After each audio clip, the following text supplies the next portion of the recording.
સુરેન્દ્રનગર ભાજપની વાત કરવામાં આવે તો ભડકાના એંધાણ જોવા મળ્યા છે। સાંસદ દેવજી ફતેપરા કોંગ્રેસમાં જોડાય તેવી શક્યતા છે। ટિકિટ ન મળતા દેવજી ફતેપરા નારાજ થશે। હળવદની પેટા ચૂંટણીમાં કોંગ્રેસ ખેલ પાડવાની તૈયારીમાં છે। દેવજી ફતેપરાનું હળવદ કોંગ્રેસમાંથી ટિકિટ માટે લોબિંગ થઈ રહ્યું છે અને ફતેપરા હળવદ વિધાનસભાની પેટા ચૂંટણી લડી શકે। કોંગ્રેસના મોટા ગજાના નેતાઓની હાઈકમાન્ડને રજૂઆત કરવામાં આવી છે। સૌરાષ્ટ્ર કોંગ્રેસના કોળી સમાજના નેતા દેવજીભાઈનો સંપર્ક કરી રહ્યા છે। હળવદ પેટા ચૂંટણીમાં કોંગ્રેસ ખેલ પાડી શકે છે।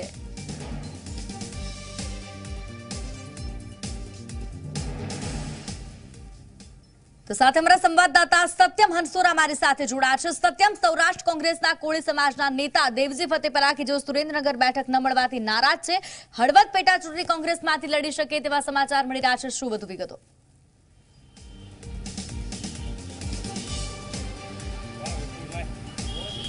ચોક્કસથી સુરેન્દ્રનગરમાં જે દેવજી ફતેપરાને જે ટિકિટ ન મળવાથી દેવજી ફતેપરા અને તેમના જે કાર્યકર્તાઓ તેમના જે કહી શકાય કે અત્યારે નારાજગી જોવા મળી રહી છે। અત્યારે અમે હાલ દેવજી ફતેપરાના ઘરે પહોંચ્યા છીએ અને અત્યારે તેઓ ઘરે નથી, ક્યાંક તેઓ અત્યારે ખાનગી મિટિંગમાં અત્યારે જોડાયા છે। કોળી સમાજના જે આગેવાનો છે માનવામાં આવી રહ્યું છે કે તેમની સાથે તેઓની મિટિંગ ચાલી રહી છે। ગઈકાલે જ જે દેવજી ફતેપરા છે કે તેઓએ જણાવ્યું હતું કે તેઓ ભાજપથી નારાજ છે, કારણ કે ભાજપ દ્વારા તેમને જે ટિકિટ નથી આપવામાં આવી અને બે વ્યક્તિના નામ જયંતિ કવાડિયા અને ધનજી પટેલનું નામ તેમના દ્વારા લેવામાં આવ્યું હતું કે આ બંને દ્વારા તેમની જે ટિકિટ છે તે કાપવામાં આવી છે। અને હાલ જે સુરેન્દ્રનગર જે બેઠક છે કે ત્યાંથી જે મહેન્દ્ર મુંજપરાને જે ટિકિટ આપવામાં આવી છે તેને લઈને દેવજી ફતેપરામાં ભારે રોષ જોવા મળી રહ્યો છે। અને હાલ દેવજી ફતેપરાએ એવું પણ જણાવ્યું હતું કે જે સમાજના જે આગેવાનો, સમાજના જે લોકો જેમ કહેશે તેમ કરશે। જો સમાજના લોકો એમ કહેશે કે કોંગ્રેસમાં જોડાવ તો તેઓ કોંગ્રેસમાં પણ જોડાશે, પરંતુ અત્યારે જે વાત સામે આવી રહી છે કે જે દેવજી ફતેપરા છે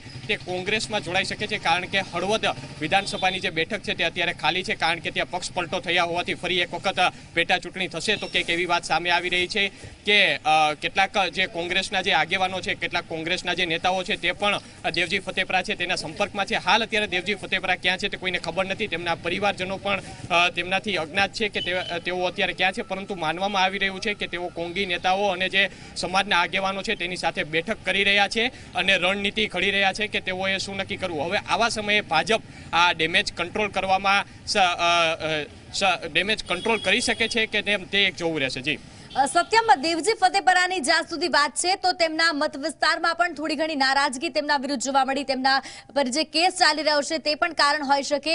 જો તેઓ ભાજપ સામે બળવો કરી કોંગ્રેસમાં જોડાય છે તો સ્થાનિક લેવલે કેટલી અસર થશે?